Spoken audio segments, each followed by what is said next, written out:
ஒரு நாள் நானும் என்னோடய ஹஸ்பண்டும் காரைக்குடிக்கு வந்து பைக்கில் போயிட்டுருந்தோம். போகும்போது என்னோடய ஹஸ்பண்டு வந்து கொஞ்சம் ஸ்பீடாக ஓட்டிகிட்ருந்தாங்க. நான் சொன்னேன், "கொஞ்சம் மெதுவாகவே போங்க. ஏன் இவ்வளோ ஸ்பீடாக போகிறீங்க?" அப்படின்னு சொல்லிகிட்டே இருந்தேன். அவங்க அது இது பண்ணாமல் கொஞ்சம் ஸ்பீடாகவே போயிட்டே இருந்தாங்க. அப்புறம் ரொம்ப நேரம் நான் சொல்லிக்கிட்டே இருக்கவும், சரின்னு கொஞ்சம் ஸ்லோ பண்ணி மெதுவாகவே ஓட்டிகிட்டு போனாங்க. ஓட்டிகிட்டு போகும்போது திடீர்னு ஒரு இடத்துல ஒரு ஆணி இருந்து எங்களோட பைக் டயரில் குத்தி பஞ்சர் ஆயிடுச்சு. பஞ்சர் ஆனோன்னே அவங்க ஸ்லோவாக போனதுனால அவங்களுக்கு அந்த பைக் வந்து உலட்டுறத கண்டுபிடிச்சி டக்குன்னு பைக்கை நிறுத்திட்டாங்க. 2 பேரும் கொஞ்சம் நேரம் சென்னோன்னே அந்த பைக்கை அப்படியே மெதுவாகவே தள்ளிக்கிட்டே போய் பஞ்சர் எங்கே ஓட்டுறாங்களோ அங்கே போய் பஞ்சர் ஓட்டினோம். அப்போ அந்த பஞ்சர் ஓட்டையில் அந்த அண்ணே சொன்னாங்க, "நீங்கள் மெதுவாக வரக்கண்டு சார் நீங்கள் தப்பிச்சிங்க. இதே ஸ்பீடாக வந்திருந்தீங்கன்னா இன்றைக்கி உங்களுக்கு பயங்கரமான ஆக்சிடெண்ட் நடந்திருக்கும்" அப்படின்னு சொன்னாங்க.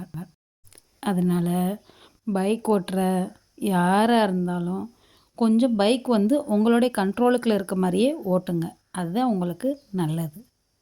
ரொம்ப நன்றி.